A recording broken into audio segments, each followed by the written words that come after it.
Pemirsa, kebakaran juga terjadi di kawasan padat penduduk yang berada di Manggarai, Jakarta Selatan yang menyebabkan ribuan warga terpaksa mengungsi. BPBD Jakarta mencatat setidaknya lebih dari 3.000 warga terdampak kebakaran tersebut. Hingga malam ini, para korban kebakaran permukiman padat di wilayah Manggarai, Jakarta Selatan masih bertahan di sejumlah posko pengungsian. Salah satunya yaitu berada di Stasiun Manggarai, Jakarta Selatan. Para pengungsi memilih Stasiun Manggarai karena dekat dengan permukiman mereka serta memiliki fasilitas yang lengkap.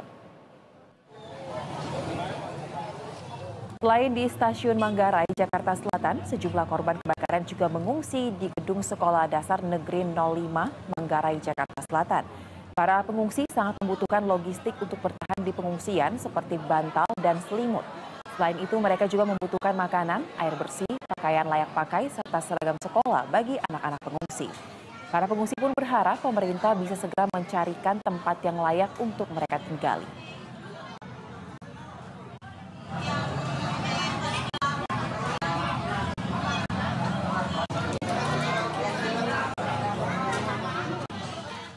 Dan untuk mengetahui seperti apa situasi terkini di pengungsian korban kebakaran Manggarai, Jakarta Selatan, kita akan langsung bergabung bersama kontributor BTV. Ada rekan Roy Adriansyah langsung dari lokasi. Selamat malam, Roy. Bagaimana dengan kondisi terkini di pengungsian korban sejauh ini?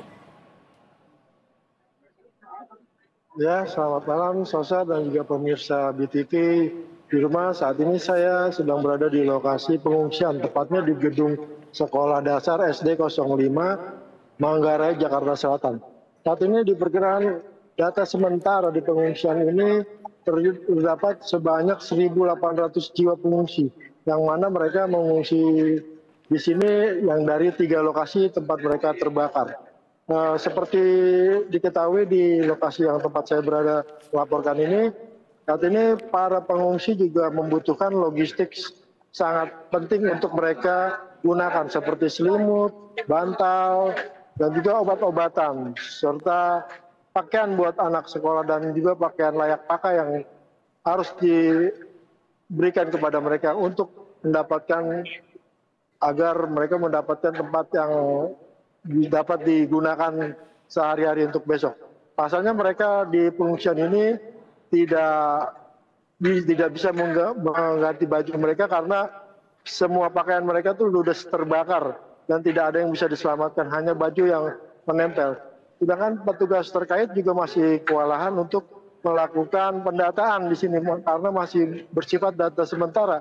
Dan di gedung sekolahan ini sendiri yang sejak mulai awal pengungsian hanya terdapat 200 orang, namun pada hingga malam hari ini sudah mencapai sekitar 1.800 jiwa. Karena terdapat dari informasi yang saya terima, adanya logistik yang selalu disediakan di sini, sedangkan untuk di 2 tempat lainnya masih kekurangan logistik. Jadi mereka memilih di sini lebih banyaknya. Namun ini masih bersifat sementara, apakah mereka masih tetap bertahan di kawasan pengungsian ini atau di tempat rumah sanak famili mereka yang dapat ditinggali atau ditumpangi sementara. Begitu, Sosa.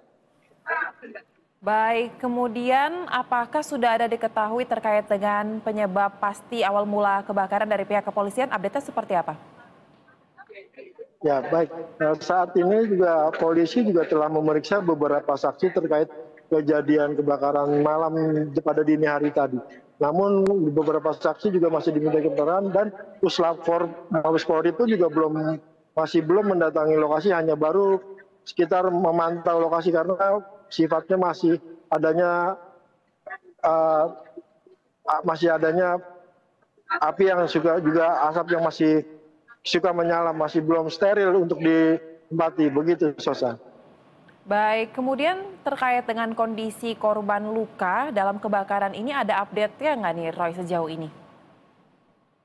Sejauh ini yang data sementara yang saya terima ada 16 korban luka sedang dan luka ringan. Saat ini juga para korban juga masih ditangani di rumah sakit dan juga ada sebagian yang sudah dikembalikan ke tempat pengungsian. Begitu, Sosa. Baik, kita akan nantikan bagaimana update dari penanganan terkait dengan kebakaran di kawasan pemukiman padat penduduk di Manggarai, Jakarta Selatan. Terima kasih untuk laporan langsung Anda, kontributor BTV Roy Adriansyah. Selamat kembali bertugas.